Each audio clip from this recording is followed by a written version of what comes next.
Hello? Rescue hooks to rescue, Mayday! Get ahead, West. Fast, Mayday, what's your location? Get the hell out of here, hurry up!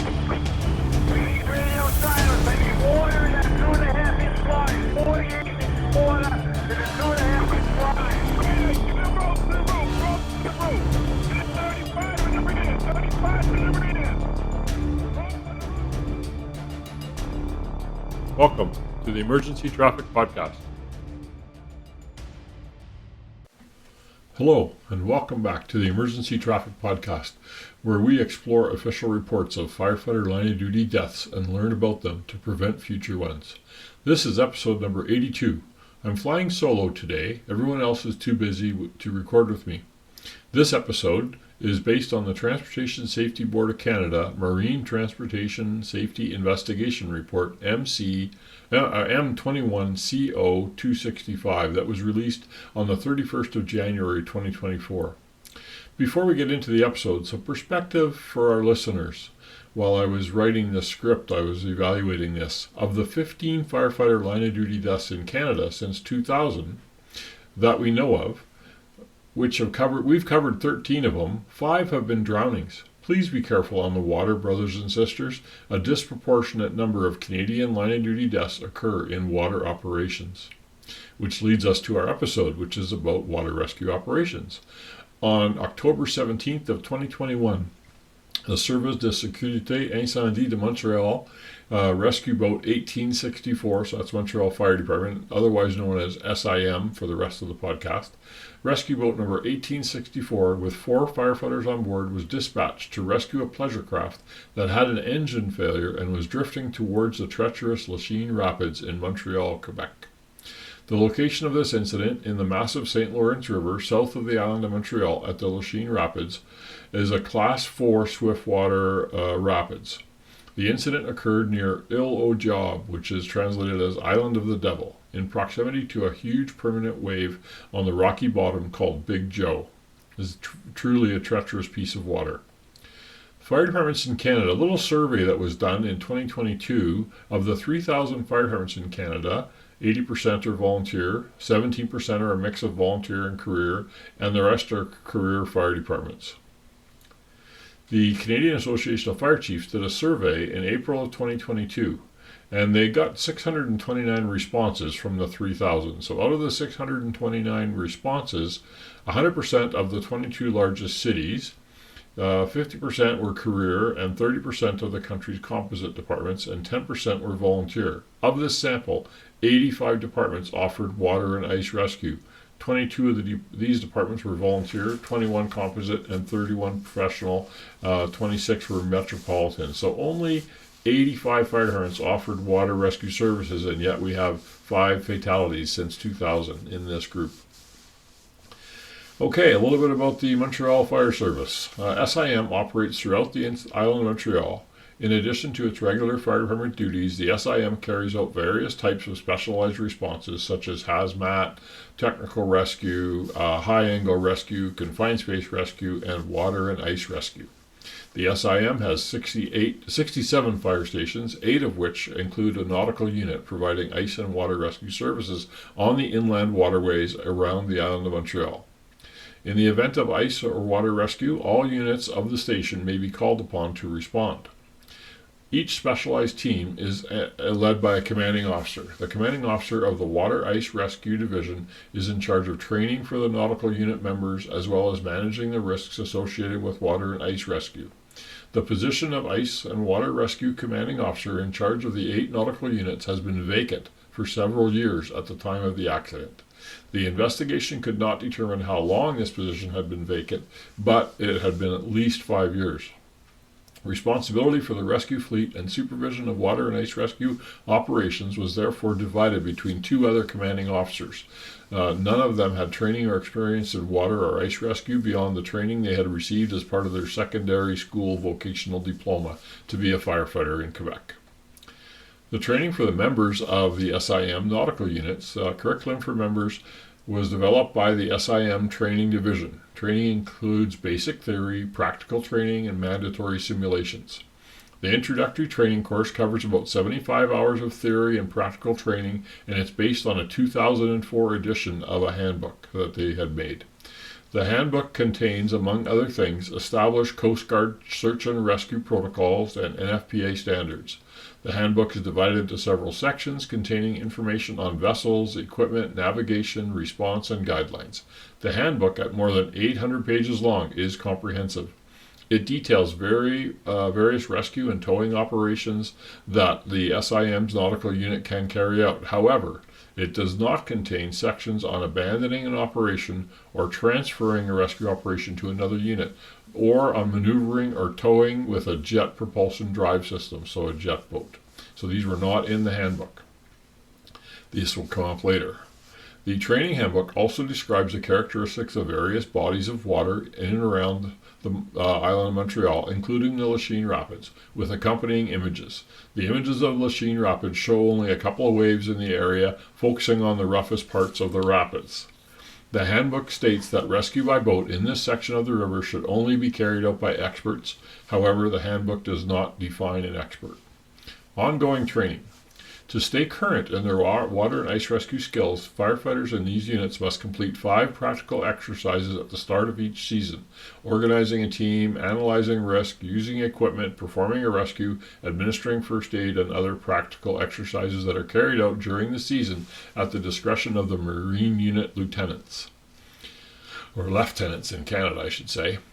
Before performing these 5 practical exercises, each lasting an hour, the lieutenant can consult the corresponding sheet in the handbook.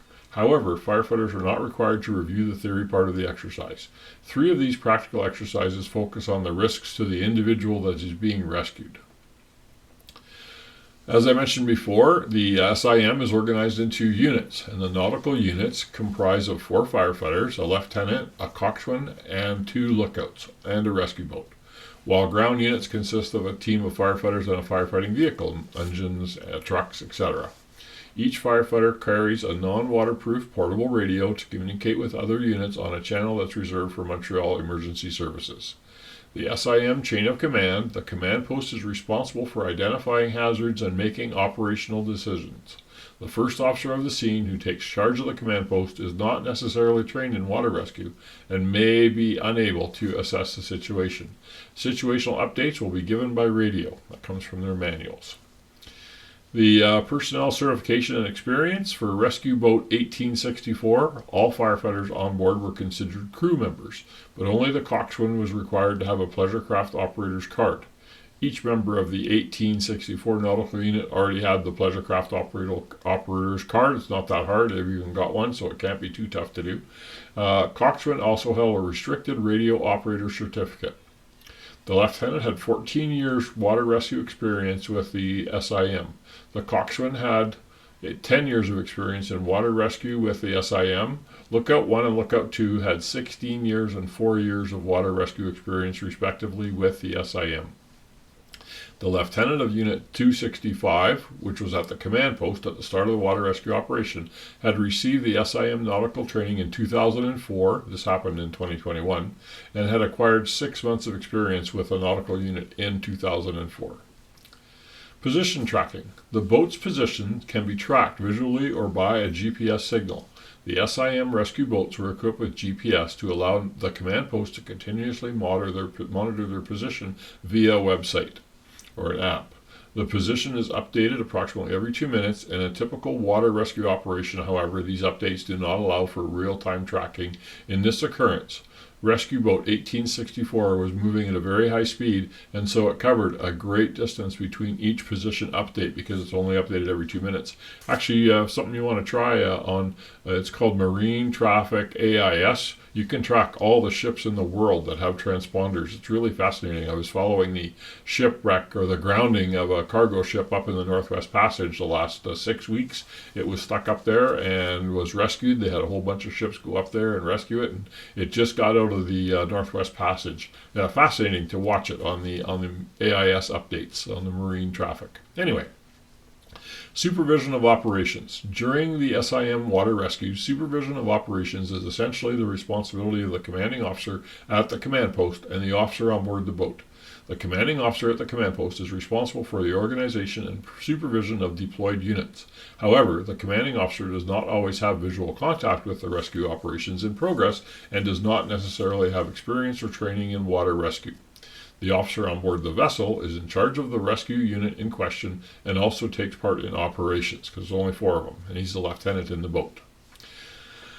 They had a capsize in Montreal in 2010, and there was an internal investigation. So before we get into what happened in 2021, here's what happened in 2010. Following the capsize of a vessel similar to 1864 in the Lachine Rapids in April of 2010, the SIM conducted an internal investigation as required by Section 51 of the Occupational Health and Safety Act in Quebec and its prevention program.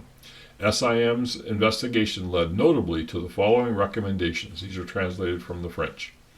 A draft memo on maintaining the exclusion zone in the Lachine Rapids, including a detailed plan and supervised navigation in other areas where the rapids are marked for pleasure boating. Safe nautical exclusion zones in the memory of all the SIM GPS units, and require personnel in these to use these tools at all times while navigating. So they had to have the exclusion zones uploaded into the unit GPS systems, and they were supposed to use these when navigating. Ensure that SIM GPS tracking is continuously updated. Prepare a memo detailing all the personal protecting equipment required at all times when navigating on the water. Organize meetings between the manager in charge of water rescue and the instructors to make them aware of the obligations to navigate using the electronic navigational aid equipment. Remember, these are the recommendations out of the investigation of the capsizing in 2010, where no one was killed. I don't know what injuries, but no one died. Once the investigation was completed, a memo was sent to the chiefs of operations of the water rescue stations. This memo informed them of the ban on navigation in the Lachine Rapids, both for training or for rescue operations, and was accompanied by a diagram of the exclusion zone. For any operations within this perimeter, the command post had to request assistance from the Canadian Coast Guard via the telecommunications center. So they were supposed to call the Coast Guard for rescues in those areas. The Lachine Rapids Nautical Exclusion Zone was not saved in the SIM GPS units, nor was it mentioned in the participants' handbooks, which were written before 2010 when it happened. But they didn't get saved in the individual units. Rescue Boat 1864 was one of 8 identical Hammerhead RFV-22s purchased by the Service de Sécurité d'Incendie de Montreal, SIM, in 2008 and 2009 for water rescue program. I actually looked in depth at these boats at one time, and we were offering to sell them to some fire departments out here in Western Canada. It's really a well-designed rescue boat. So I'm not surprised that this is what they bought back in the day. Rescue Boat 1864 was constructed of reinforced plastic with fiberglass and a foam core. The hull is a continuous deep V with a transom. Positive level flotation is provided via foam installed within the space below deck.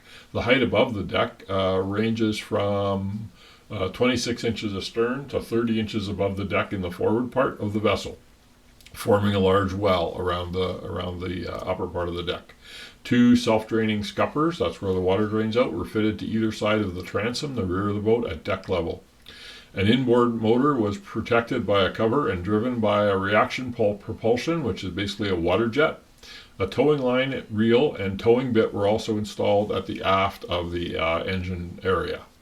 The steering console was protected by a fiberglass roof supported by aluminum frame, and the standing area was 34 inches deep, 78 inches high. The console was equipped with a multifunction display that could show radar, depth, electronic chart, including satellite position indicating, a depth sounder, very high frequency radio telephone transceiver on the communication frequency of Montreal Emergency Services. So the VHF radio telephone was for civilian, and they also had the Montreal Emergency Radio, a magnetic compass, and an engine kill switch with a lanyard you could hook to your life jacket if you got, in case you fell or something that would shut the engine off. Very common on small boats and snowmobiles. So, jet propulsion, otherwise known as hydrojet. Jet propulsion has several advantages. It's excellent maneuverability and rapid acceleration, ability to access very shallow water and whitewater areas. The absence of the external propeller, because the propeller is inside of a tube, reduces the risk of breakage and injury to people in the water when you're doing rescues. There's no propeller turning outside that you could catch somebody. However, jet propulsion has some drawbacks. Control of the vessel diminishes with reduced speed on low power. At high speeds, this type of propulsion generates more noise. Backward propulsion, reverse, is up to 60% less than forward propulsion due to cavitation in the water intake caused by air bubbles and or exhaust gases. In this accident, rescue boat 1864 experienced a loss of propulsion and control when the boat was put in reverse in turbulent waters of the Lachine Rapids. They're great machines, but only when they're moving, and they don't back up very well, basically. As part of the Transportation Safety Board investigation of the capsizing boat 815 in 2009, that's the 2010 accident, the Transportation Safety Board analyzed the stability and buoyancy assessment of this Hammerhead RFV-22 boat. The stability assessment determined that the rescue boat 815 had maximum total load of 1,000 kg. In this occurrence, the load of rescue boat 1864 was around 840 kgs, so they only had 167 kgs extra margin, or 368 pounds, so they would have been overloaded had they picked up too many people or got a little bit of water in the boat. So they were near the top end of their operating range with the 4 in there. Really only room for a couple more at 368 pounds of wet people. Let's see, environmental conditions. At the time of the event, the weather was clear and it was dark. Sunset was at 18:04.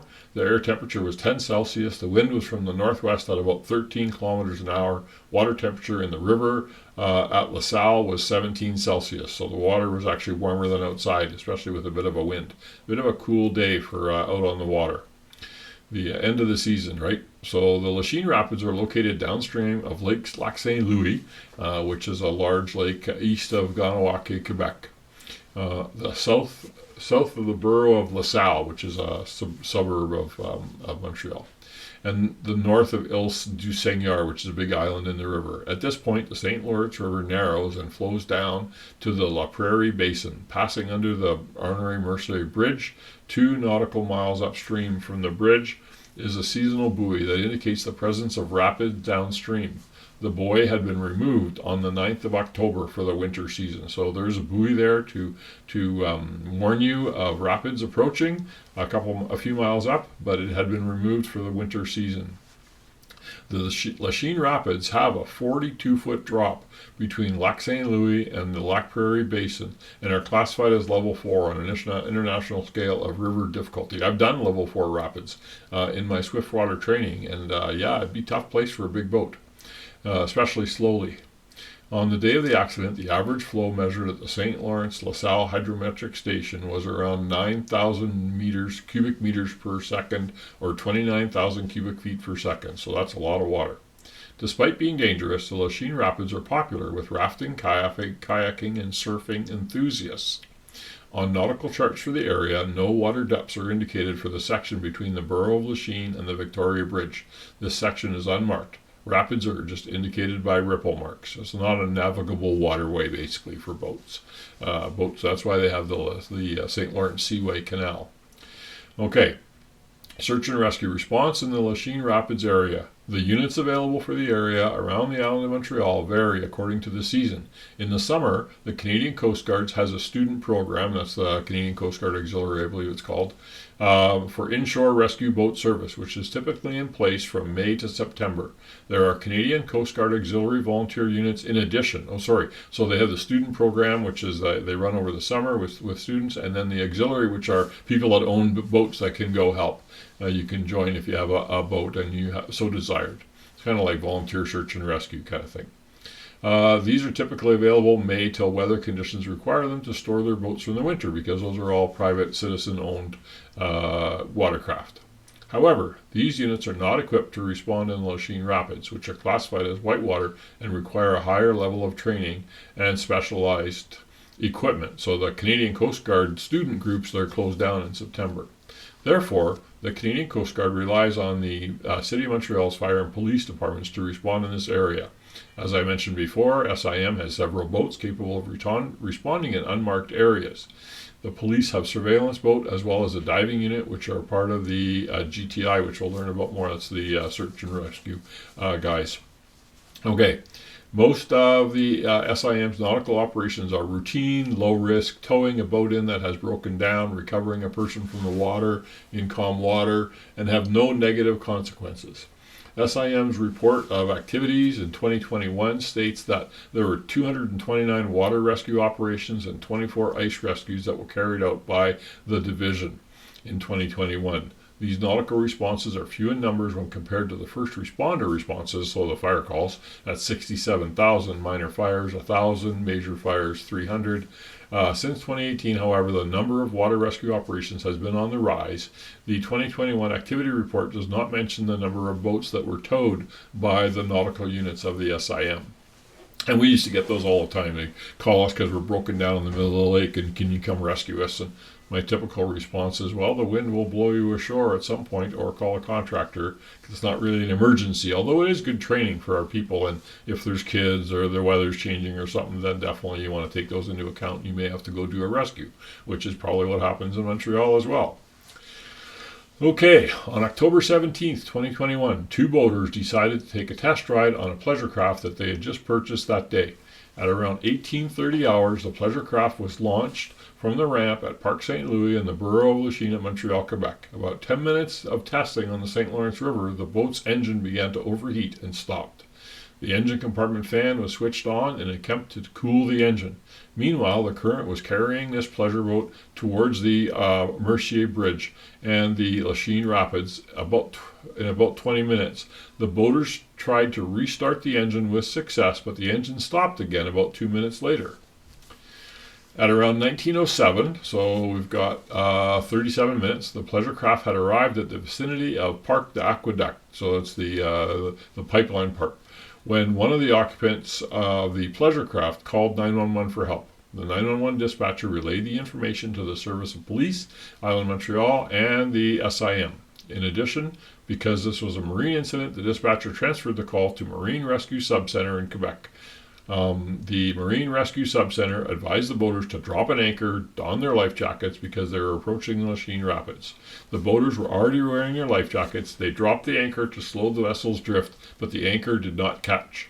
The Marine Rescue Subcenter informed them that emergency services were on their way, and the Marine Rescue Subcenter dispatched two vessels from the Canadian Coast Guard Auxiliary and requested air support from the Joint Rescue Coordination Center in Trenton, Ontario. So that's the federal Canadian Department of Defense Search and Rescue, but they're in Trenton, Ontario, which is a long ways away.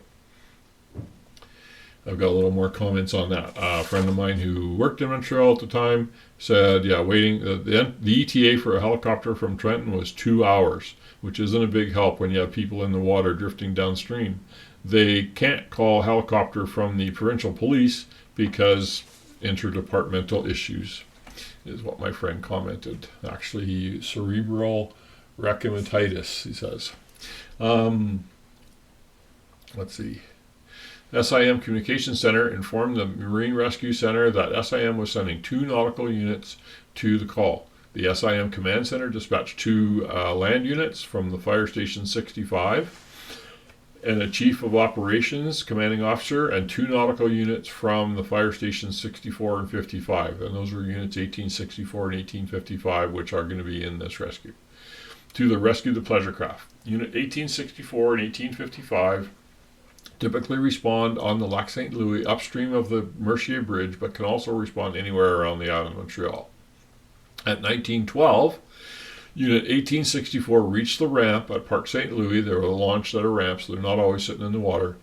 And Unit 1855 headed for the borough of Verdun, Quebec, downstream of the rapids to launch its boat. Land Unit 265 moved to LaSalle Boulevard near Gagné Street to establish visual contact with the drifting boat. Units 265's lieutenant, who was first on scene, took charge of the command post with support from the commanding officer, who was also on site near the Bishop Power Boulevard.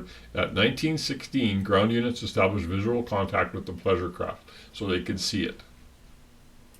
That evening, Unit 1864 consisted of 4 firefighters, 2 lookouts, a coxswain, and 1 lieutenant. With the water temperature at 17 Celsius, the unit members donned their rain gear and personal flotation devices and quickly launched the boat. They also have water survival suits, but they didn't wear those because the water was warm-ish. At around 1917 hours, so we're an hour and 47 minutes into the call since the boat broke down, the lieutenant of 1864 heard on the firefighter's communications radio the pleasure craft had passed the LaSalle drive-in. The coxswain turned on the multifunction display to use the GPS and electronic marine charts to get an indication of the water depth, but was unable to adjust the display brightness, so he turned it off. So it was too bright and he didn't know how to adjust the brightness, or it didn't work. When Unit 1864 was ready, the coxswain brought the boat up to full speed towards the drifting craft. At 1917, the lieutenant of 1864 asked the command post for more information on the location of the pleasure craft. In the meantime, the command post had moved to LaSalle Boulevard at Raymond Street to get a better view of the boat and direct Unit 1864 towards it. The rescue boat continued to travel at full speed so that 1864 could respond before the vessel reached the pleasure craft. The rescuee reached the rapids at Lachine. At 1918, command post informed the team that the situation was urgent as the vessel was approaching the rapids. The lieutenant replied that if the boat started to descend into the rapids, another nautical unit would have to respond downstream of the rapids. The command post advised the lieutenant to communicate directly with the 2nd Nautical Unit.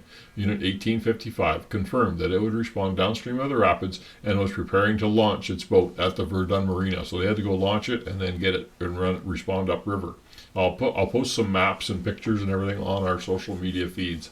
I seriously considered doing this one as a video, but I didn't. So the maps and stuff and pictures will be on the social media, Facebook and Twitter and LinkedIn. At 1920, 2 land units reported that they estimated the boat would enter the rapids at a most 1 to 2 minutes later, and 1855 reconfirmed that it was launching its vessel at Verdun. About 2 minutes later, the command post asked Unit 1864 for confirmation that the message had been heard by the lieutenant. 1864 confirmed that it had copied the message. At 1922, the pleasure craft entered the white water of the rapids just as rescue boat 1864 passed under the Mercier Bridge, so he's still a couple miles up. Unit 1864 confirmed that it was attempting to respond before the pleasure craft reached the rapids. The pleasure craft turned under the increasing force of the current and continued down the rapids backwards. So the rear end is heavier and the engine's sticking down, so the water turned it around and it went in backwards. Land units continued to direct the rescue boat 1864 towards the vessel over the radio. So even though it's in the rapids, the land units, who's in charge, continued to tell 1864 to keep going. At approximately 1924 hours, rescue boat 1864 passed the LaSalle drive-in, where the command post was, and at 1926, following instructions from the command post, 1864 headed for the pleasure craft, which was now close to the first standing wave or large wave that's always there. Big Joe. Rescue boat 1864 and the pleasure craft were now bow to bow. One of the boaters threw a buoyant heaving line towards Unit 1864, so he was ready for rescue, and as soon as they got close, he threw a line to him, which is a floating rope, which every boat's supposed to have. According to Transport Canada, even your kayaks or canoes, you have to have a floating line for rescue. Lookout number 1 managed to grab the line, but it snapped before he could attach it, because they're often rotten and sitting in the boat forever, and they don't get taken care of and tested, and they're very lightweight. Meanwhile, the command post asked 1864 if it can tow the pleasure craft. Lookout number 2 grabbed a rope that was already attached to the port cleat of the rescue boat 1864. He wrapped it twice around the pleasure craft's railing and held it with his hand just to kind of be able to control it in case he needed to cast it off. As lookout number 2 held the rope, the coxswain reversed the engine and rescue boat 1864 began backing up and towing the pleasure craft. As rescue boat 1864 reversed, though, it quickly lost power. Seeing that the vessel was approaching the standing wave behind it ahead of him, the coxswain turned to starboard and applied forward thrust to escape the rapids, so tried to turn around, basically. Lookout number 2 released the pretensioned rope, so he only had it with his hand, so he released it, and rescue boat 1864 then struck the pleasure craft hard on the port side because it went into it. The bow of Rescue 1864 was caught in the wave, and the boat began to list to starboard. So now they're sideways to the water's coming in behind them, and they're drifting downriver. The water flooded the boat, and this flooding, combined with a current and eddies, caused the vessel to capsize rapidly, throwing lookout number 2 into the rapids. The other 3 firefighters were trapped under the hull of Rescue Boat 1864 in that 36-inch high space, around where the boat's floating on top of them. The force of the impact pushed the pleasure craft past the standing wave. Lookout number 2 resurfaced about 6 to 7 meters from the hull of Rescue Boat 1864 in a lull of the rapids. Swimming towards the drifting Rescue Boat 1864, Lookout 2 saw the coxswain resurface alongside the vessel. Arriving at 1864, Lookout number 2 climbed onto the overturned hull. At about 1928 hours, the coxswain, who was drifting close to the boat, and Lookout number 2 saw the lieutenant resurface beside the boat. Lookout 2 asked the other 2 firefighters if they had seen Lookout 1, but still disoriented, they were unable to answer. When coxswain regained his composure, he activated a distress light on his personal flotation device. From his position on the hull, Lookout number 2 tried but was unable to spot Lookout 1. He then sent a mayday on his personal radio. Meanwhile, Rescue Boat 1864 continued down the rapids. Lookout number 2 fell back into the water and was unable to provide any information on the radio. Once in the water, Lookout 2 activated the distress light on his personal flotation device and drifted away from the Rescue Boat 1864. The firefighters and Rescue Boat 1864 continued down the rapids. It didn't mention anywhere if these guys had any swift water rescue training or anything like that for how to go down across rapids, when they're floating in the water. I'm not sure if they had that or not. At 1929, the command post broadcast code 10508 on the radios to indicate that an emergency was in progress. The command post tried to contact Lookout 2 but was unsuccessful. It then asked 1855 if it was now underway. 1855 confirmed that it was finishing launching at Verdun and estimated they would reach the bottom of the rapids approximately 10 minutes later. At around 1935 hours, Unit 1815, which had also been called in as a backup, was advised to launch its boat at the Verdun Marina. The command post also requested assistance from nautical units on Montreal's South Shore. And I just want to take a minute here, and that's something I always professed and did when I was in command of water rescue units. Typically, the agencies I worked with only had one boat, and so typically I'd always try to get another boat coming from somewhere, mutual aid or another agency that we worked with, to get a second boat, because one boat in the water is all good until something goes wrong. So you need that second boat coming, and you want it to be close or launching and in the area. So that's very good that they did get more boats going. While Lookout 2 was adrift, trying to communicate the situation and his position to the command post, he spotted the pleasure craft crossing the rapids. Once in calmer waters, Lookout 2 guided Unit 1855 to it by radio. 1855 picked up Lookout 2 and headed for the pleasure craft. At around 1950 hours, Unit 815 launched its vessel. While adrift, the coxswain caught sight of the hull of Rescue Boat 1864 a few times. When he reached calmer waters, he heard the lieutenant shouting for help. He swam towards the lieutenant, and they stayed in the water together. The boaters heard the coxswain and lieutenant calling for help. They managed to restart the engine on the boat that wasn't working and headed towards the 2 firefighters, following their calls for help. They stopped the engine, and one of the boaters helped the firefighters climb aboard. Meanwhile, the other boater called 911. He gave his cell phone to the coxswain, who explained the situation to the 911 dispatcher. The boat's occupants then tried to restart the engine but were unsuccessful. The coxswain continued communicating with 911 dispatcher to direct Unit 1855 to them. At around 1955, Rescue Boat 1855 reached the pleasure craft. Unit 1855 attended to the lieutenant, who was suffering from hypothermia, gave a blanket to the coxswain, who remained on the pleasure craft.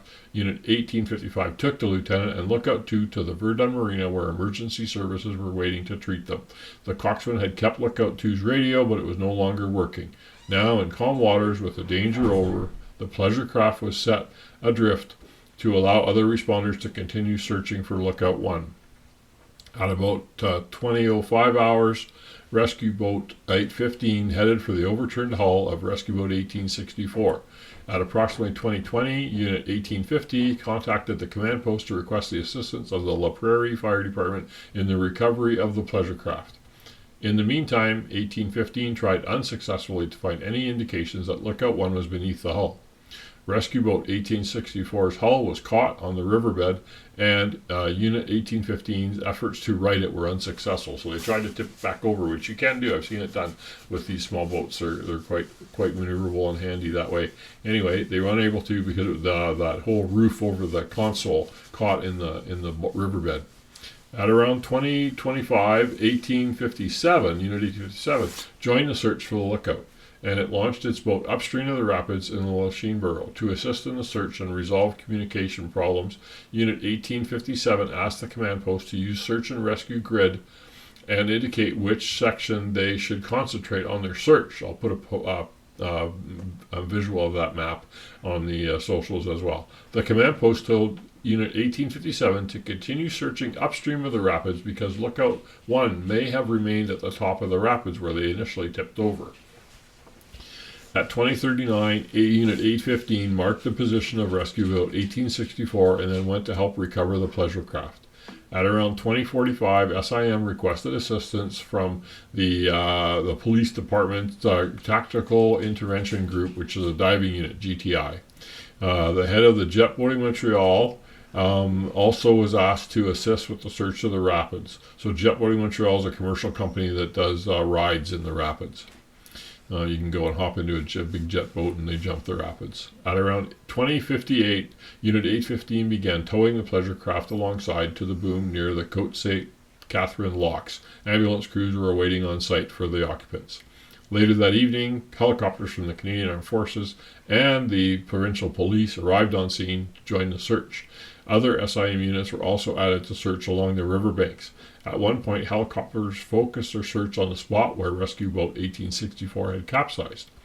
At around 02:45, on October 18th, the diving unit boarded Rescue Boat 1857 to head for the hull of 1864, which had drifted and snagged on the bottom once out of the rapids.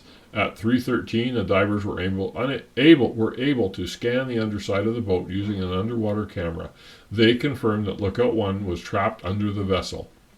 At around 8:35 on October 18th, the body of Lookout 1 was recovered in the water. He was wearing his PFD, which made him float, of course, under the boat. Just a little bit about towing here before we get into the recommendations. According to the NFPA, towing procedures can vary significantly on many factors, including boat size, wave, currents, weather conditions, the nature of the operation.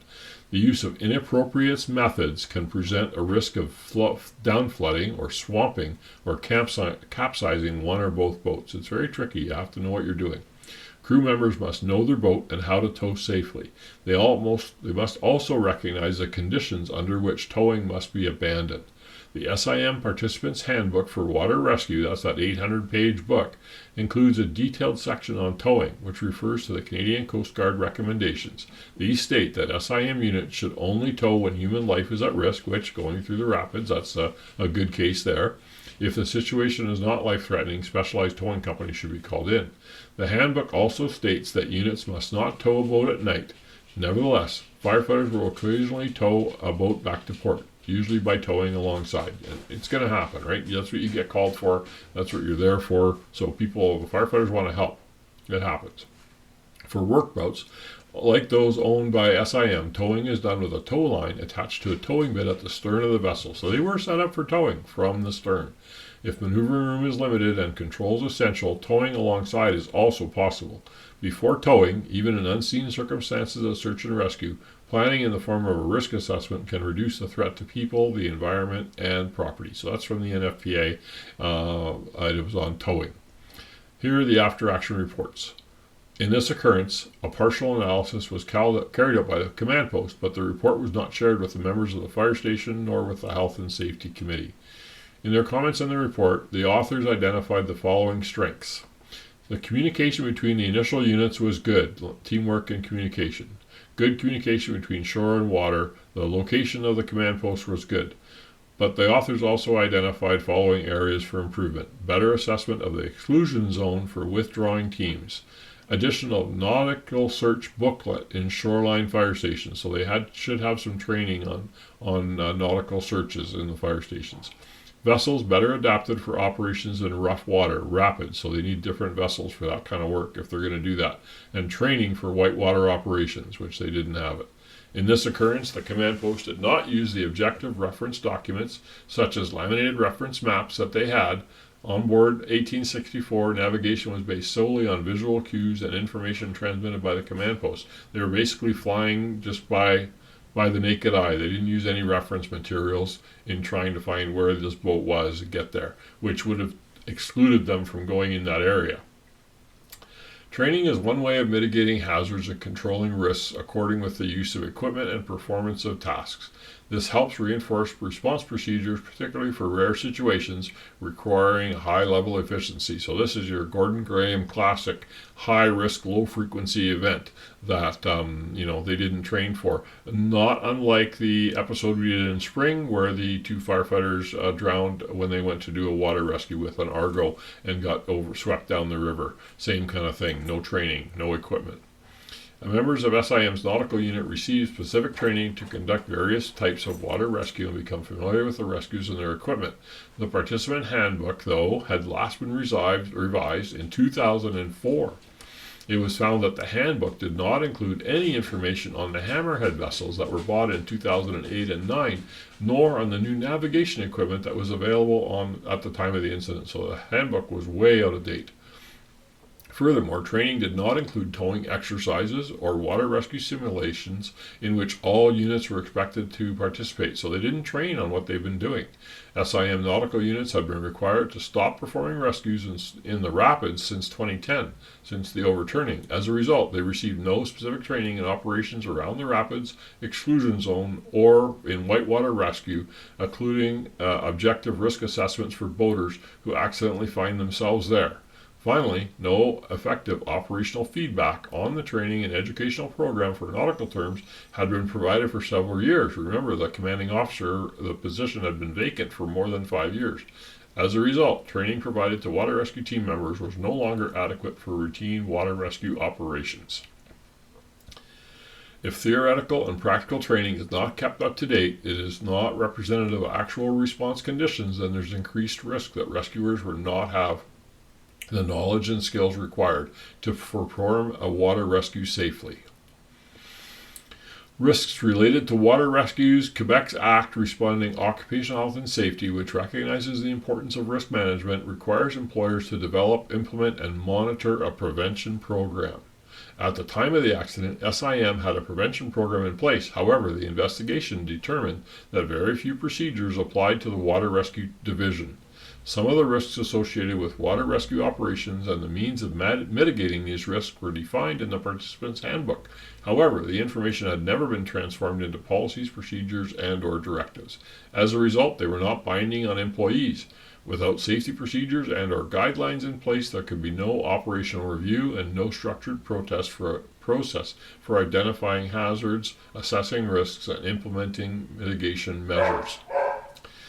If a prevention program has no effective means of monitoring an organization's activities,